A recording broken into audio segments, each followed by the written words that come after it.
The Andrews Students' Gardens is helping fight a Berrien County epidemic. Plans are on the horizon to fix student missions program. Plus, we hear from you about serving as student missionaries. And a look back in time at This Week in Andrews History. Along with what's happening on campus this week. AU News starts right now.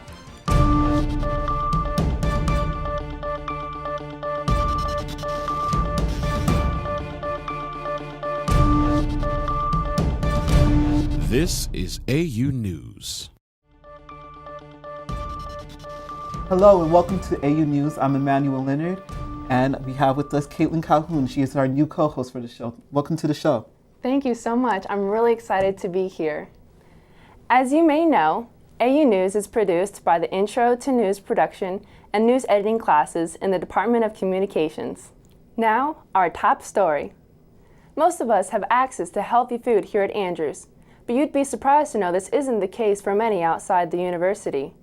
Here's Lucero Castellanos with a look at how our Andrews Student Gardens is addressing a growing problem in the community.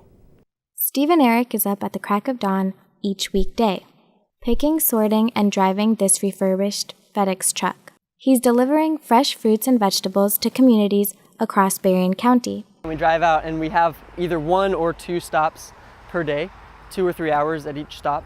This truck is part of the Be Healthy Berrien initiative to reach places that are food deserts, places where residents do not have access to healthy food. You know, it's cheaper to buy a 99-cent box of macaroni and cheese, than it is $2 head of lettuce. Garth Woodruff is a horticulture professor who oversees the Andrews Garden. It's cheaper to buy a $1 cheeseburger at McDonald's than it is to go home and cut up $10 worth of vegetables. For Woodruff, it just doesn't make sense. It just makes you go, how in the world could this happen, right? Berrien County, I think over 90% of its land is used for agricultural purposes. And there are food deserts all over the place. Just say to yourself, how can we grow so much produce and have so many people without enough healthy food on their tables? And it just boils down to food accessibility. And that's how the idea for the mobile market started, thanks in large part to a grant from the State Department of Health, which is hoping to reduce Berrien County's high obesity rate. During the summer, Stephen travels to Buchanan, Benton Harbor, Niles, and Berrien Springs selling produce at a reasonable price. But the project is not just about selling. It's about education. A Lakeland healthcare nutritionist does cooking demonstrations. That's a really nice, simple, easy dinner. Start to finish, it takes about 25 minutes, and that's it. For Stephen, despite the long days and challenges, it's all worthwhile. It's been really cool to be united around a project like this and to be able to work together and have fun and get something positive accomplished in the community with people from all different kinds of backgrounds. This is Lucero Castellanos for AU News. The truck ended its run last week, but plans are ongoing to receive additional grant funding to roll out the mobile market again next summer.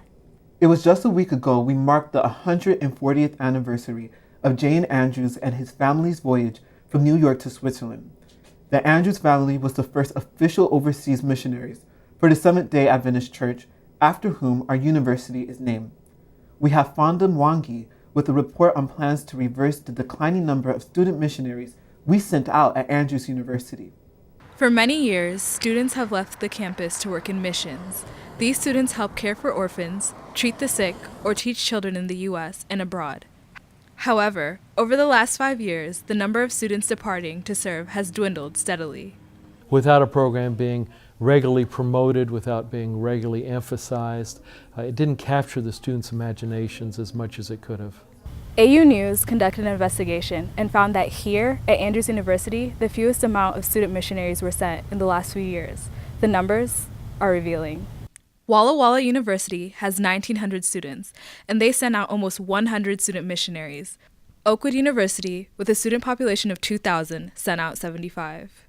Southern Adventist University, with an enrollment of 3,000, sent 84.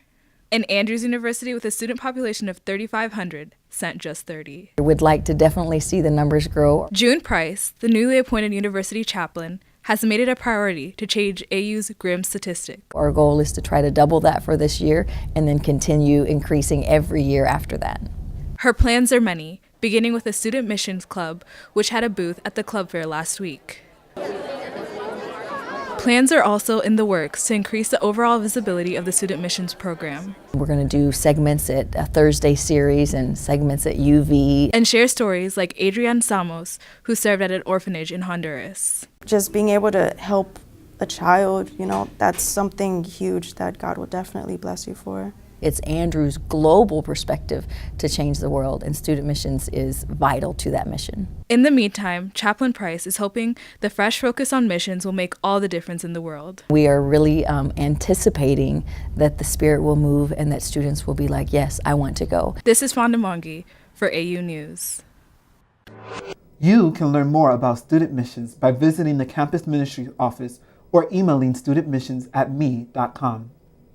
We took to the streets to ask about your experience as a student missionary. Here's what you told us. I have thought about being a student missionary. I have thought about being a student missionary a couple of times. I have. I think about it kind of often. I've thought of being a student missionary in maybe like a South American country. I always want to visit Africa, so I'll go to Africa. I would like to go to somewhere in South America, actually. I heard Palau is a nice place for missionaries. I'd probably go to the Middle East. It would have to be somewhere completely out of my comfort zone. Somewhere where I haven't been before, so it can be a new experience. Probably Kenya. I went to Kenya this past summer for a mission trip. I went to Nairobi, Kenya with Oakwood University. I went on a mission trip to India during my freshman year of high school. I feel like it definitely is a good opportunity. Not only would I go again, but I plan on going again. I'm trying to get a group together to go this summer, actually. What's stopping me right now to be a student missionary? Part of me feels as though it's not 100% for me. If the opportunity comes to me and I have the time. Right now I'm just focused with getting through undergrad as fast as I can. Taking an entire year off, it's kind of a lot. Right now, we just want to finish with school. Sometimes if we take a year off, it's hard to get back into the groove of school. Right now I'm really focused on my studies, so I'll most likely do it towards the end. If I were to do it, I would do it after this year, after freshman year, or after sophomore year. And now, this week in Andrew's history, we take you back in time, exactly 50 years ago. Imagine this. On September 24th, the first Meyer Hall residents, 288 men, move into a brand new $1 million dormitory. A number of students, including RAs, are asked to come back to school early so they could help put together furniture and move into the dorm rooms. One student says this about the new dorm. It's just like living in a hotel. Here's what's happening on campus this week. It's Alumni Weekend. Friday evening, the homecoming parade starts at 5 p.m. On Sunday, there's a fitness expo from 10 a.m. to 2 p.m. in Johnson Gym, featuring mini workouts, cooking demos, health screenings, and even inflatable jump houses for the kids. The first 150 participants will receive a reusable shopping bag with goodies from participating sponsors, while everyone in attendance will have a chance to win a home elliptical trainer. Also, on Sunday at 7 p.m., a concert at the Howard Performing Arts Center featuring Celtic and Irish folk duo Donna Lynn and Kyle Sana. Tickets are $10 for Andrews University faculty and staff and only $5 for students. Thanks for joining us for another edition of AU News. AU News is a joint production of the Intro to News Production and News Editing classes in the Department of Communication. See you back here in 2 weeks. God bless.